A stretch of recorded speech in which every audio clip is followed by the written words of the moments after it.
Salut, je suis Anaïs, j'ai réalisé mes études en communication et j'ai enseigné la communication pendant 1 an. Aujourd'hui, dans cette vidéo, on va découvrir 10 choses à savoir avant de commencer ses études en communication. Le premier point, c'est qu'en communication, il existe plusieurs spécialités et qu'il faut bien se renseigner sur la spécialité que votre école va vous enseigner. Est-ce que c'est de la communication graphique ou la communication stratégique? La communication graphique consiste à devenir un graphiste, un illustrateur, etc. Tandis qu'une communication stratégique consiste à réaliser des projets, à mettre en place des stratégies pour les entreprises. Donc c'est deux domaines plutôt différents et les formations ne vont pas s'axer sur les mêmes compétences. Donc à bien vous renseigner et à bien voir ce qui vous plaît le plus ou pas. Personnellement, j'étais un peu déçue quand j'ai réalisé mon BTS communication parce que je pensais apprendre à devenir graphiste. Au final, j'ai appris à développer des stratégies de communication.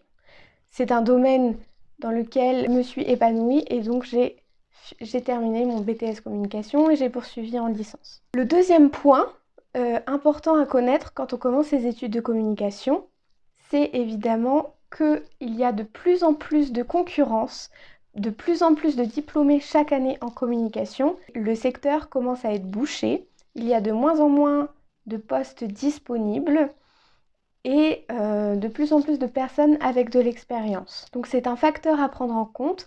Aujourd'hui, quand on veut s'orienter dans la communication, il faut que l'on se spécialise absolument pour pouvoir proposer des compétences annexes que les compétences générales, bateau et théorique. Ensuite, le troisième point, c'est attention. Alors là, gros disclaimer, je sais que les personnes qui sont en école de commerce ou en école de communication ne seront pas d'accord avec moi. Cependant, faites tout de même attention parce que les écoles privées de communication ou de commerce sont des écoles qui enseignent les techniques marketing et qui les utilisent pour faire leur promotion. Ils utilisent énormément de marketing pour faire leur promotion. Ils vous mettent en avant des arguments comme les écoles qui ont un bon réseau, etc., etc.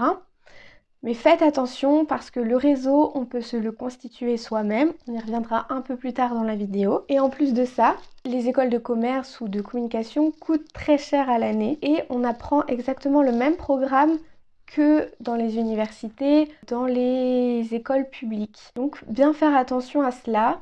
Quatrième point, il faut toujours se mettre à jour pour effectuer une veille. La veille, c'est un domaine de la communication, de l'entreprise qui consiste en fait à chercher toujours des informations pour être à jour et pour ne pas être obsolète dans notre matière. Très important de se mettre à jour dans le domaine dans lequel on souhaite devenir professionnel, mais ça demande vraiment une attention constante et c'est très fatigant. Quand j'étais étudiante, j'ai fait l'erreur de vraiment faire une veille constante mais presque obsessionnelle et c'était vraiment hyper fatigant. Par contre, j'ai développé énormément de compétences et de connaissances grâce à cela. Donc je pense que c'est quelque chose que je recommanderais à faire sur le court terme. Voilà, moi je l'ai fait pendant 1 an, mais très intensément.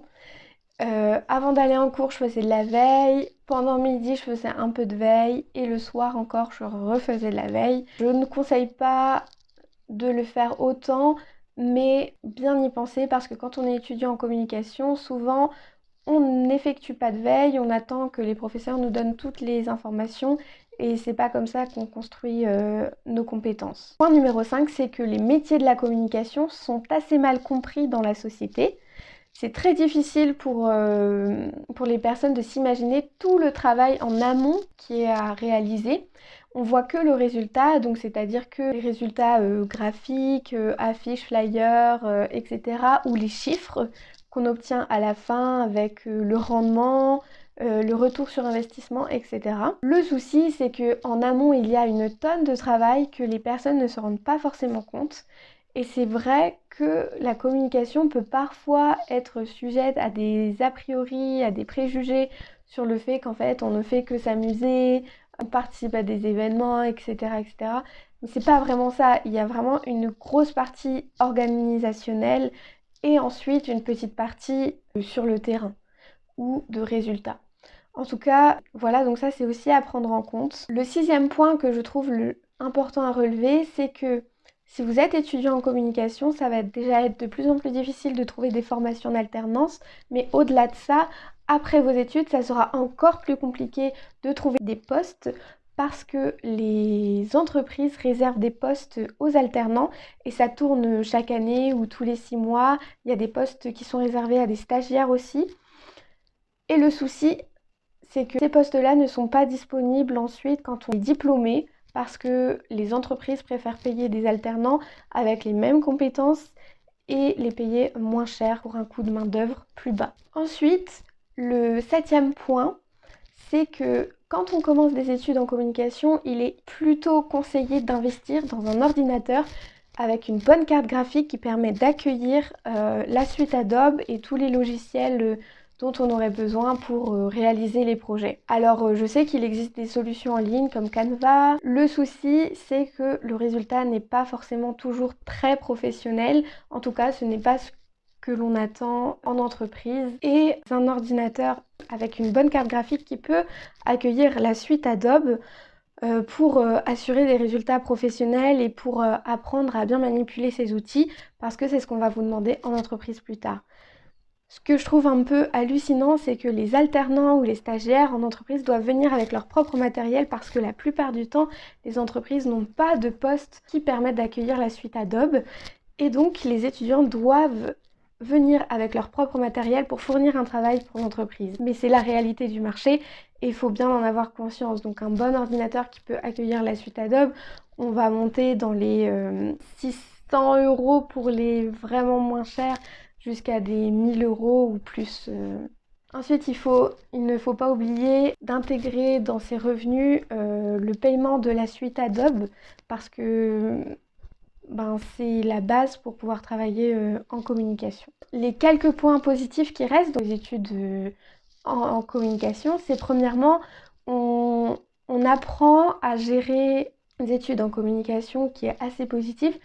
C'est qu'on apprend à gérer des projets, à élaborer des stratégies de communication et au final, ça nous apprend à pouvoir lancer notre propre entreprise et ça, c'est vraiment un point très positif. Le second point positif, c'est que les études de communication nous permettent de construire un très bon réseau de professionnels.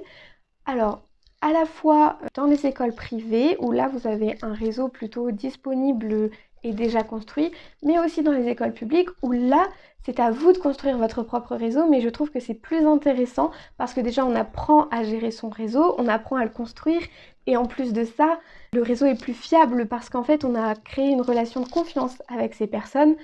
Et donc, même si on les contacte 2 ans ou 3 ans après, ils se souviendront de nous, pas parce qu'on a été dans telle école, mais parce qu'on les a vraiment marqués en se démarquant justement. Voilà, j'espère que cette petite vidéo vous aura donné quelques informations importantes afin de réaliser votre choix professionnel et votre choix d'orientation. Désolée pour mon chien si elle n'arrêtait pas de tourner autour. C'est un peu nouveau pour elle, du coup, elle est un peu perturbée. J'espère que cette vidéo vous a plu. N'hésitez pas à la partager ou à laisser un petit commentaire en bas pour m'aider au référencement. Au revoir!